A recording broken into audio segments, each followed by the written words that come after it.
উপর দিকে দেখেছি। অথচ আল্লাহর নবী কি বলছেন, তোমরা যদি নিচের দিকে দেখো তাহলে আল্লাহর শুকরগুজার বান্দা হবে, তোমরা যদি উপর দিকে শুধু তাকাও তোমরা আল্লাহর না শুকর বান্দা হবে। আল্লাহ বলছেন, হে বানি আদম, তুমি যখন শুকরিয়া আদা করবে না, আমি আল্লাহ খুব শীঘ্রই তোমাকে প্রচুর সম্পদ দিব। অবাক হচ্ছেন নি আপনারা? আপনারা অবাক হচ্ছেন না? আল্লাহ যখন আমাদের উপরে রেগে যাবেন, আমাদের একটা টাকা কেড়ে নেবেন, আমাদের গাড়ি কেড়ে নেবেন, বাড়ি কেড়ে নেবেন, আমাদেরকে গরিব করে দিবেন, এটা আমরা মনে করছি।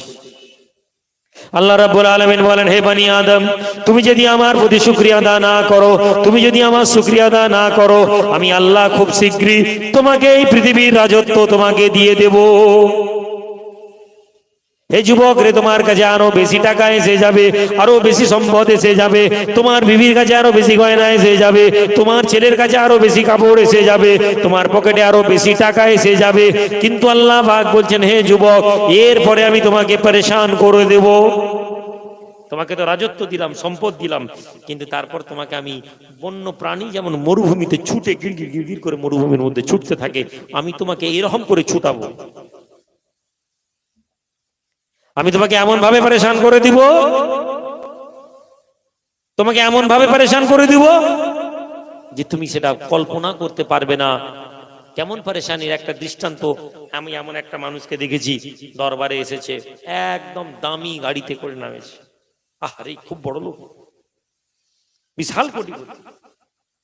তাড়াতাড়ি আমাদের কাছে একটু বড় লোক গেলে একটু মন্ডা মিঠাই, একটু যা হোক একটু ভালো ব্যবস্থা থাকে। গরিব মানুষ হলে অসুবিধা আছে। সমাজ, আমি এটা মনে করবেন না যে শুধু আমি আপনাদের জন্য ওয়াজ করছি, আপনাদের জন্য, আমার ওয়াজ আমার জন্য।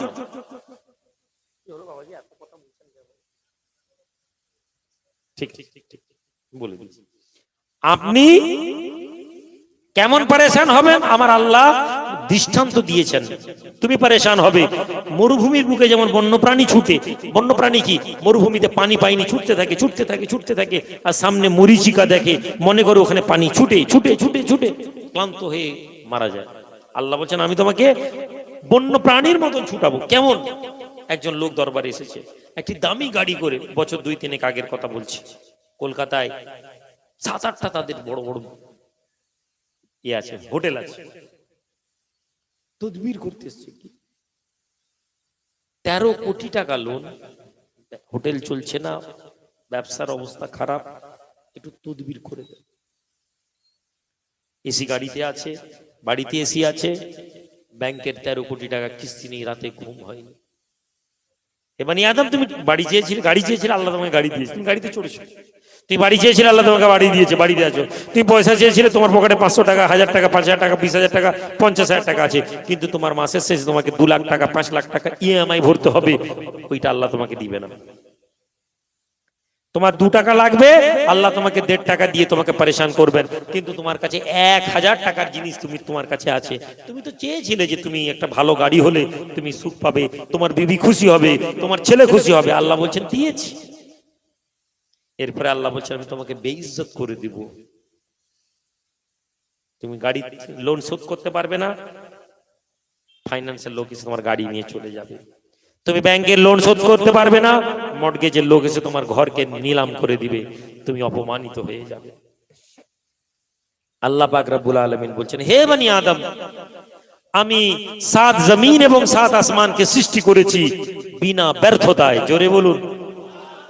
আল্লাহ জমিন তৈরি করেছেন, আসমান তৈরি করেছেন, সূর্য চন্দ্র এই পৃথিবী তৈরি করেছেন, কিসের দ্বারা? বিনা ব্যর্থতায়। আপনার কি মনে হয় আল্লাহ সূর্য তৈরি করতে গিয়ে 1-2বার ভুল হয়ে গেছিল? নাউজুবিল্লাহ। আপনার কি মনে হয় পৃথিবীটা প্রথমে আল্লাহ তৈরি করতে চেয়েছিলেন গোল, একটু চৌকা হয়ে গেছিল, আল্লাহ বলছেন এই পৃথিবীটা হবে না, আরেকটা নতুন পৃথিবী তৈরি করতে হবে? এরকম ব্যাপার আছে নাকি? ইযা আরাদা শাইআন ইয়াকুল লাহু কুন ফায়াকুন। আমার আল্লাহ বলেন, যখন তিনি কোনো কিছু সৃষ্টি করার ইচ্ছা করেন, যখন তিনি কোনো কিছু ইচ্ছা করেন, কিছু সৃষ্টি করবেন, কেবলমাত্র তিনি বলেন কুন, হয়ে যাও, ফায়াকুন, সঙ্গে সঙ্গে তা হয়ে যায়। ও জওয়ানেরা, যুবকেরা, আল্লাহ পাক তার বান্দাদেরকে বলেন, হে বান্দা, এই দুনিয়ার মানুষেরা, আমি আল্লাহ পাক এই সাত জমিন এবং সাত আসমান তৈরি করেছি কোনো ব্যর্থতা ছাড়া। আমি আল্লাহ তৈরি করতে কারো সাহায্য লাগেনি, কারো কোনো প্রয়োজন হয়নি। ও বনি আদম, তুমি কেন এ কথা আমার ব্যাপারে মনে করো? তুমি এ কথা কেন ভাবো যে আমি আল্লাহ তোমার জন্য সামান্য একটু তোমার রুজিটা পাঠানোর জন্য আমি আল্লাহ ব্যর্থ হয়ে যাব? তুমি কেন এরকম মনে করো যে আমি আল্লাহ তোমার রুজি পাঠাতে পারবো না? এই কথা কেন মনে করো? এরপরে আল্লাহ বলছেন, হে বনি আদম, আমি তোমাকে ভালোবাসি। জোরে বলুন, আর একটু জোরে বলুন, আর একটু জোরে বলুন। আল্লাহ কি করেন আমাদেরকে? সুবহানাল্লাহ। আল্লাহ ভালোবাসেন, আপনারা জানেন, আপনারা শুনেছেন, কিন্তু এইভাবে আল্লাহ বলেন। এরপরে আল্লাহ কি বলছেন? হে বনি আদম, আমি তোমাকে ভালোবাসি, সুতরাং তোমার দায়িত্ব হচ্ছে, তোমার কর্তব্য হচ্ছে, তোমার হক হচ্ছে তুমি আমাকে ভালোবাসো। জোরে বলুন। এমন ভাবে ভালোবাসবো, আল্লাহ আমি আপনাকে বিশ্বাস। একটি ছেলে আল্লাহকে ভালোবাসা কেমন ভাবে সম্ভব বাবাজি? নামাজ তো ভয়ে পড়ি, নামাজ না পড়লে জাহান্নামে চলে যায়। রোজা তো ভয়ে পড়ি, রোজা না রাখলে জাহান্নামে চলে যায়। হজ তো ভয়ে করি, হজ না করলে আল্লাহ জাহান্নাম দিবে। তো আল্লাহকে ভালো কোথায় বেসেছেন? একজন হাত তুলে বলেন তো, আমি আল্লাহকে এই জায়গায় ভালোবেসেছি। ভালোবাসা অন্তরে তৈরি হয়, আমাদের অন্তরে ভালোবাসা আমরা তৈরি করতে পারি। আপনি একটা মেয়েকে দেখে ভালোবেসে ফেলেছেন। কেন ভালোবেসেছেন? আপনার মনে হয়েছে এই মেয়েটার রূপটা খুব সুন্দর, ওই রূপের জন্য আপনি মেয়েটাকে ভালোবেসেছেন।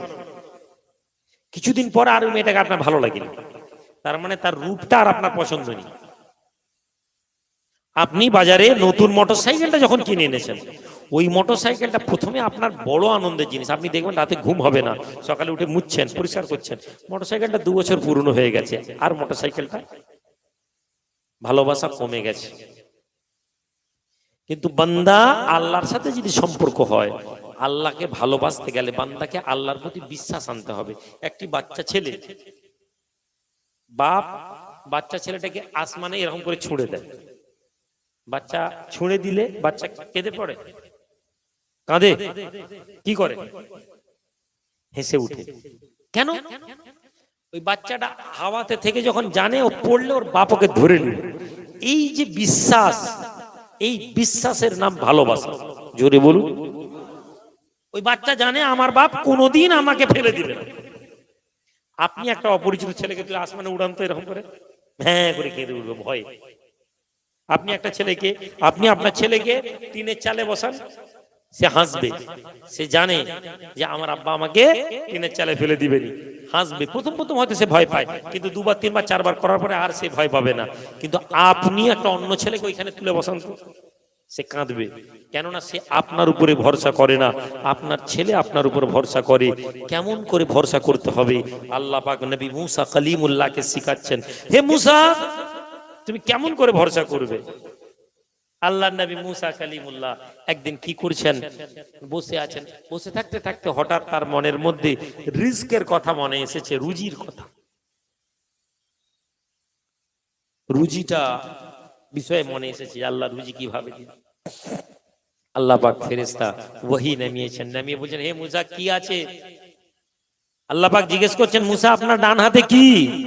হাযা আসায়া ইয়া রাব্বি, হে আমার রব, এটা আমার ছড়ি, আমার লাঠি। আল্লাহ পাক নবী মুসাকে এই লাঠিটা দিয়েছিলেন। লাঠিটার অনেক গুণ ছিল। লাঠিটা কি হতো? ছেড়ে দিলে সাফ হয়ে যেত। লাঠিটা কোরআনে আল্লাহ বলছেন, লাঠিটা দিয়ে মুসা কি করতেন? মুসা গাছের ডালপালা ভাঙতেন, ভেঙে ছাগলদেরকে খাওয়াতেন। এই লাঠিটা মুসা আলাইহিস সালাম কি করেছেন? ছাগল জড়িয়েছেন, ছাগলদেরকে লাইন করিয়েছেন। এই লাঠিটা নীল নদে গিয়ে মেরেছেন, নীল নদী 2 টুকরা হয়ে গেছে। আল্লাহ এখন এই লাঠি দিয়ে মুসাকে বলছেন, মুসা নবীর কাছে একটা বড় গোল পাথর ছিল। আল্লাহ বলছেন, মুসা এই পাথরটায় জোরে মারো। আল্লাহ নবী মুসা আলাইহিস সালাম লাঠির উপর জোরে মারলেন। যেই মারলেন, পাথরটা ভেঙে 2 টুকরা হয়ে গেল। টুকরা হতে তার ভিতরে আরেকটা গোল বড় পাথর। একটা পাথর ভেঙে গেলে 2 টুকরা হয়ে গেলে তার ভিতরে আর কিছু থাকার কথা নয়, কিন্তু মুসা নবী যখন পাথরে লাঠিটা মারলেন, পাথরটা ভেঙে গেল, ভেঙে ভেতর থেকে আবার একটা বড় গোল পাথর বেরোলো।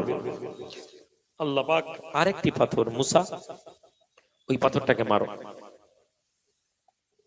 আল্লাহ নবী মুসা আলাইহিস সালাম আবার পাথরটা জোরে লাঠি মারলেন, যেই মারলেন পাথরটা ভেঙে গেল, আবার একটা গোল পাথর। নবী মুসা আলাইহিস সালাম আল্লাহ থেকে তাকিয়ে বলেন, ইয়া রাব্বি, হে আমার মাবুদ, হে আমার রব, আবার একটি গোল পাথর বেরিয়েছে, হে আল্লাহ কি করব? আল্লাহ পাক বলেন, হে মুসা, আবার ওই পাথরের মধ্যে একটা লাঠি মারুন। আল্লাহ নবী মুসা আবার একবার পাথরে লাঠি মারেন। পাথরে লাঠি মারার সঙ্গে সঙ্গে মুসা নবী দেখতে পান পাথরটা দু টুকরো হয়ে গিয়েছে। এমন সময় আল্লাহ পাক নবী মুসা আলাইহিস সালামকে ওই পাথরের মধ্যে লক্ষ্য করার তৌফিক দান করেন। একটি ছোট্ট প্রাণী, ছোট্ট পোকা, একটি মাকড়, একটি ছোট্ট মাকড় ওই পাথরের মধ্যে থেকে টানতে টানতে জাররা, হাদিসের মধ্যে এসেছে জাররা মানে হচ্ছে বিন্দু। এখন বিন্দুর ডেফিনেশন অনেক আছে। মিসকাল জাররা শব্দের অর্থ বলা হয়েছিল আগে গোলমরিচের দানা। কি বলে? গোলমরিচ থাকে না কালো কালো, গোলমরিচ বলছি, জিরা দানা, সরষে দানা। এই সরষে দানার দৃষ্টান্ত দেওয়া হয়েছিল মিসকাল জাররা শব্দের অর্থ, কিন্তু পরবর্তীকালে জাররার ব্যাখ্যা করা হয়েছে। এখন বিজ্ঞান বিন্দুর ডেফিনেশন অনেক অনেক বড় করে দিয়েছে। খালি চোখে আমরা কিছুই দেখতে পাই না, কিন্তু এরকমও কিছু জিনিস আছে যেগুলোকে বিন্দু বলা হয়, সেইটা জাররা। আল্লাহ মুসা নবীকে এরকম একটি জাররা পরিমাণ একটা ছোট্ট কীটকে, পোকাকে দেখাচ্ছেন। নবী মুসা দেখতে পাচ্ছেন, আল্লাহ তার চোখটাকে দৃষ্টিটা দিয়ে দিয়েছেন, দেখছেন যে একটা ছোট্ট পোকা মুখের মধ্যে একটা ছোট্ট খাবার নিয়ে টানতে টানতে যাচ্ছে আর বলছে, প্রশংসা আমার রবের, যিনি আমাকে আমার রুজি পাঠিয়ে দিয়েছেন। জোরে বলুন। আল্লাহ নবী মুসা কালিমুল্লাহ কানের মধ্যে আওয়াজ আসে, ওই ছোট্ট কীটটি, ওই ছোট্ট পোকাটি আল্লাহর প্রশংসা করতে করতে মুখের মধ্যে খাদ্য নিয়ে টানতে টানতে যায় আর বলে, আমার রবের প্রশংসা, আমার রবের প্রশংসা, আমার রবের ইজ্জত, আমার রবের বড়াই, যিনি আমার কথা ভুলে যাননি, যিনি আমাকে ভুলে যাননি।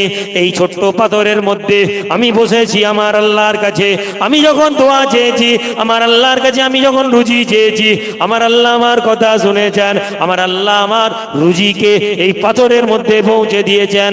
আল্লাহ পাক নবী মুসাকে জিজ্ঞেস করেন, হে নবী মুসা, যে পাথরের মধ্যে কোনো বাতাস যায় না, যে পাথরের মধ্যে কোনো আলো যায় না, যে পাথরের মধ্যে কোনো হাওয়া যায় না, যে পাথরের মধ্যে কোনো পানি যায় না, ওই পাথরটা আপনি ভেঙেছেন।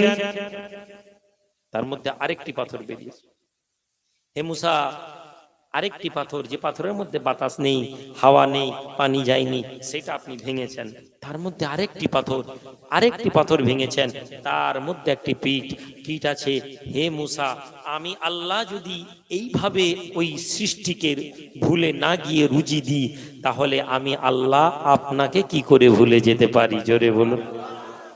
আমার ভাই, আমার বন্ধু, আমার বাবাজিরা, ইমান রুজি যদি মুসলমানের ঠিক হয়ে যায়, মুসলমানের ইমান তেজ হয়ে